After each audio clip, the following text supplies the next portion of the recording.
Hey guys, welcome back to our YouTube channel unique classes. तो आज मैं आप सभी के साथ जो है आई हूँ इस वीडियो के थ्रू। हम सभी जो जानेंगे कि किस तरीके से इतना कम टाइम रह चुका है, एकदम से हमें मिला है, ये न्यूज़ मिली है, सरप्राइज भी हो सकता है आप सभी के लिए। हम उम्मीद को बैठे थे कि एसओएससी के जो क्लास 11th के हैं फॉर्म निकलेंगे और फॉर्म निकल चुके हैं। 27 लास्ट डेट है उसकी। अगर आपको नहीं पता है तो मैं बता देती हूँ।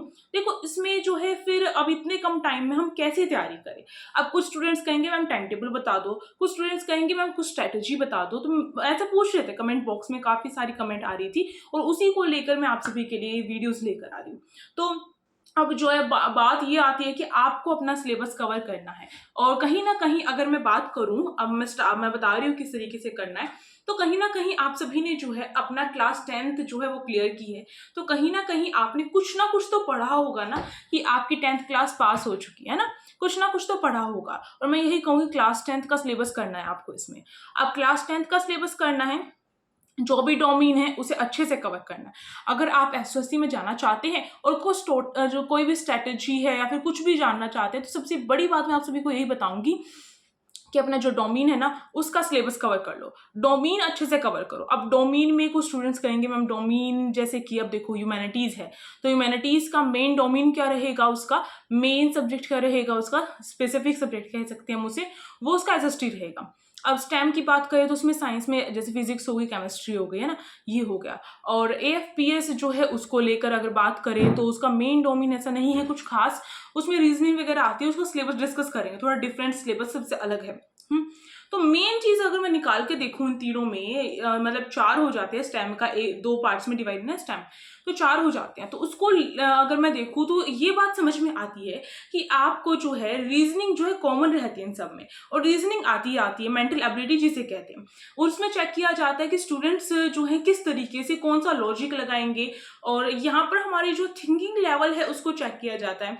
हमारी इमेजिनेशन, जो हम क्या चीज इमेजिन कर सकते हैं, उस चीज को देखा जाता है। ये सारी चीजें देखी जाती हैं। हमारा जो है मिनटों में जो है क्वेश्चन के थ्रू ये जान लिया जाता है कि हम में कितने दिमाग है और हम कितना लॉजिकल थिंकिंग कर सकते हैं। ओके, तो ये चीज देखी जाती है। और उसके लिए जो है मैं ये कहूंगी कि अगर किसी की वीक है रीजनिंग तो उसे डेली प्रैक्टिस करनी चाहिए, और किसी की वीक नहीं है, स्ट्रॉन्ग है, तो उसको तो करनी चाहिए प्रैक्टिस। भाई क्यों फिर गंवाने मार्क्स, है ना, मार्क्स नहीं गंवाने। मेन अगर मैं देखूं इन सब में जो मेन चीज है वो रीजनिंग है। अगर आपने 2-3 डोमेन भी फिल कर दिए हैं तो भी रीजनिंग को आप अपना छोड़ना नहीं है, ठीक है। अगर स्टेम की बात करें तो स्टेम वाले मैथ्स को नहीं छोड़ेंगे। अब टाइम कम है, एकदम से नोट्स वगैरह प्रिपेयर नहीं होंगे तो क्या किया जाए।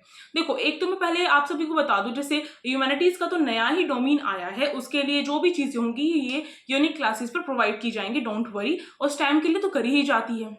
अब देखो, एफपीएस के लिए भी करी जाती है। ओके, अब देखो जो स्टेम है, स्टेम के लिए कुछ वीडियोस हमारे चैनल पर पहले ही अपलोड हैं, तो उनको देखो। जब तक न्यू वीडियोस नहीं आ रही हैं तब तक आप उन वीडियोस को देखो। उनका लिंक मुझसे अगर हो पाया तो मैं कमेंट बॉक्स में डाल दूंगी। अगर मैं भूल भी जाती हूँ तो आप सभी मुझे याद दिलवा देगा, ठीक है। मतलब भूल जाते हैं, दिमाग से निकल जाती है। तो अब जो है आपको क्या करना है, क्वेश्चन की प्रैक्टिस करनी है। आपने कहीं ना कहीं कुछ ना कुछ तो पढ़ा हुआ होगा, 10th क्लास पास करके आए हो आप सभी, तो कुछ ना कुछ आपने पढ़ा होगा। उन बुक्स को उठाओ, एनसीईआरटी बुक्स, और कोई बुक खरीदने की जरूरत नहीं है। इतने कम टाइम में आप कोई न्यू बुक कैसे कर सकते हो कवर, इम्पॉसिबल लगता है। मुझे तो नहीं लगता कि एक नई बुक जो है आप कुल 15 दिनों में कंप्लीट कर देंगे। अगर मान के भी चले, जैसे वो कह रहे हैं जून के लास्ट वीक में आपका एग्जाम लेने की कह रहे हैं, तो एकदम से कैसे करोगे, नहीं कर सकते ना, बिल्कुल भी नहीं हो सकता। न्यू बुक है, उसमें से पहले हम पढ़ते हैं, कुछ भी चीज न्यू पढ़ते हैं तो कुछ पढ़ते हैं, अंडरलाइन वगैरह करते हैं, अगर मैं सही ये हैबिट बताऊं तो ये होता है। और उसके बाद क्या होता है कि हम उसकी रिवीजन लेते हैं। अगर आप कोई न्यू टॉपिक कर लेते हैं और रिवाइज नहीं करते हैं तो ये सबसे बड़ी भूल है। आप रिवीजन पर अपना पूरा फोकस कीजिए। देखो, रिवाइज करोगे चीजों को तो आपको जो है हमारी लॉन्ग टर्म मेमोरी होती चली जाएगी माइंड की। हमारा माइंड कुछ ऐसा है कि हम जो नई चीजें होती हैं उनको भूल जाते हैं और पुरानी चीजों को याद रखते हैं, है ना। कई बार ऐसा भी होता है। और हम जो है ऐसा होता है कि रिसेंट की कुछ चीजें हम याद करते हैं ना, वो याद रहती हैं, और पुरानी जो चीजें होती है वो याद करी हुई नहीं याद रहती, है ना। मैं ये कहना चाह रही हूँ कि पुरानी बातों को याद रख सकते हैं हम, पर पढ़ी हुई चीजों को अगर वो बहुत पुरानी हो जाए तो याद रहना तो मुश्किल है, अगर उसकी रिवीजन ना की जाई हो, ठीक है।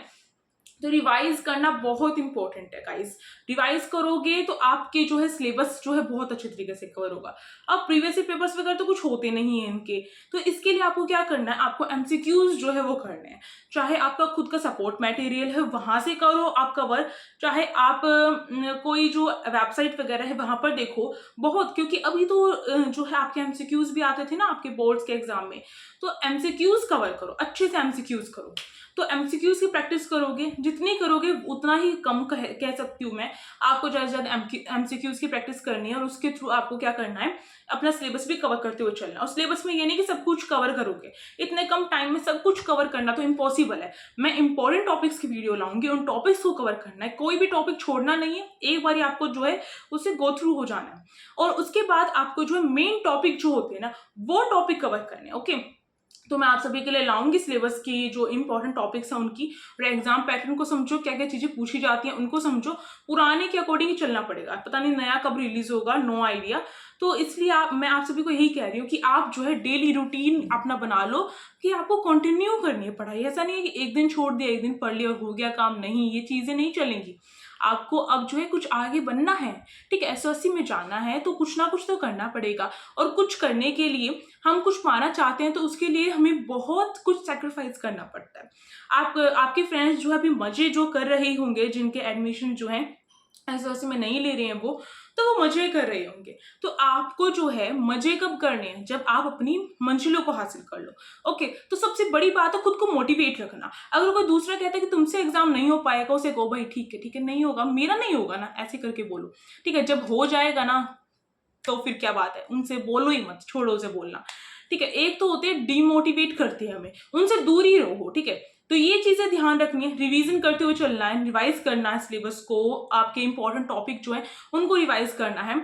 और अगर मैं बात करूँ एमसीक्यूज की प्रैक्टिस करनी है, इसी तरीके से हो सकता है। जो आपका सपोर्ट मटेरियल है उसे अच्छी तरीके से कवर कर लो, बहुत इंपॉर्टेंट है वो। और मैं आप सभी के लिए वीडियोस लाऊंगी, उन्हें भी अच्छे से करना है आपको। ठीक है, और उसके साथ साथ आपके एमसीक्यूज की प्रैक्टिस भी करवाई जाएगी। तो अब जो है फटाफट इस चैनल को भी सब्सक्राइब कर लो, ये भी इंपॉर्टेंट पार्ट है आप सभी के लिए। और टेलीग्राम ग्रुप जो है उसका लिंक भी डिस्क्रिप्शन बॉक्स में है, उसे भी ज्वाइन कर लेना, क्योंकि वहां पर इंपॉर्टेंट चीजें आपके साथ शेयर की जाती है। अब देखो यहाँ पर जो है अपना टेस्ट देना स्टार्ट करो, कुछ एमसीक्यूज के टेस्ट लगाओ। मैथ्स जिसके में आ रही है उसकी मैथ्स की प्रैक्टिस करो। रीजनिंग भूल कर भी नहीं छोड़नी है, रीजनिंग करो। यही चीजें हैं, बस आगे पीछे बस यही चीजें कि रीजनिंग करनी है। डोमेन का जो सिलेबस है बहुत अच्छे तरीके से कवर कर लेना है, कहीं से भी क्वेश्चन आए आप बता देंगे। इंपॉर्टेंट टॉपिक आपको पता होने चाहिए, कौन से इंपॉर्टेंट टॉपिक से आपके क्वेश्चन आ रहे हैं।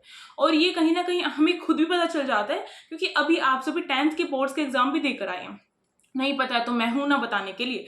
तो ये हो गया। ठीक है, रीजनिंग करनी है, इंपॉर्टेंट टॉपिक्स अपने कवर करने हैं, एमसीक्यूज की प्रैक्टिस करनी है, कंटिन्यू पढ़ाई रखनी है। ऐसा नहीं है कि आज जो कर ली, आज तो 10 घंटे पढ़ के बैठे हैं और फिर कल जो है मन ही नहीं करा, नहीं, ऐसा नहीं होना चाहिए। और कम से कम ऐसा करो, अभी आपके जो हॉलीडेज ही तो हैं, ये 2 घंटे सुबह 2 घंटे शाम ऐसे निकालो, पढ़ो, बीच में थोड़ा गैप ले लो और बीच में का जो टाइम है ना उसमें अपनी एमसीक्यूज की प्रैक्टिस कर लो। तो ये काफी इनफ टाइम रहेगा अगर हम इस तरीके से तैयारी करेंगे तो। इसके साथ टाइम टेबल की बात करूँ तो टाइम टेबल खुद का होता है। ऐसा नहीं कि मैं आपको कोई टाइम टेबल बता दूंगी, भाई इतने बजे खाना है, इतने बजे उठना है, इतने बजे सोना है और इतने बजे पढ़ना है, ऐसा पॉसिबल नहीं है। टाइम टेबल अपना खुद का बना। और कहीं ना कहीं अगर मैं कहूँ तो टाइम टेबल कभी फॉलो नहीं होता है, बिल्कुल भी नहीं होता टाइम टेबल फॉलो। अगर मैंने भी बहुत बार ट्राई किया है कि टाइम टेबल को फॉलो करेंगे तो ऐसी चीजें नहीं होती है। इसीलिए मैं कभी अपनी वीडियोस का भी टाइम टेबल नहीं रखती हूँ कि इसी टाइम पर वीडियो आएगी, नहीं, थोड़ा डिफिकल्ट हो जाता है। कभी हमारे पास जो है बहुत ही रेस्ट फ्री जो डे होता है वो होता है, और कभी हमारे पास इतना बिजी शेड्यूल होता है ना कि हम मुश्किल से टाइम निकाल पाते हैं। तो इसी तरीके से आपको हर दिन टाइम टेबल अपना बनाना है। अब हर दिन कैसे बनाओगे, 2 चीजें मेरी फॉलो कर लो। ठीक है, 2 चीजें बोल रही हूँ। एक तो आपको रात को सोने से पहले सोचना, चाहे बेड पे लेटने के बाद आप ये सोचिए कि मुझे जो है आज मैंने क्या क्या चीजें कवर की। ओके, ये चीजें सोचना, रिमाइंड करना, अपने दिमाग पर फोकस करना है, उसे कहना है कि आज मैंने क्या क्या चीजें कवर कर ली हैं। ठीक है। और फिर मुझे कल का जो प्लान है ना वो रात को सोने से पहले जो है प्लान कर लेना है कि मुझे कल क्या चीज़ें कवर करनी है और क्या चीज़ें आज मेरी कहाँ पर गलती रहेगी जिस वजह से मेरे टॉपिक्स कवर नहीं हो पाए, यानी कि आज का जो प्लान था वो अनसक्सेसफुल क्यों रहा, उसमें क्या टॉपिक्स जो है मेरे रह गए। अब जो वो टॉपिक्स रह गए वो नेक्स्ट डे के लिए हो जाएंगे आपके, है ना, पर हमें सोचना पड़ेगा कि कहाँ पर हमने अपना टाइम यूटिलाइज किया। ये चीजें जब आप एनालाइज करना सीख जाएंगे ना तो आप बेहतरीन तरीके से जो है हर फील्ड में आगे जा सकते हैं। और मेरे ख्याल से इतना सब कुछ बताने के बाद अब आप सभी पीछे नहीं रहेंगे। एसवाईसी के स्टूडेंट्स आप सभी, ठीक है, अब मतलब बनने वाले हैं, बोल ही दिया है, एस्पिरेंट तो हैं ही आप सभी।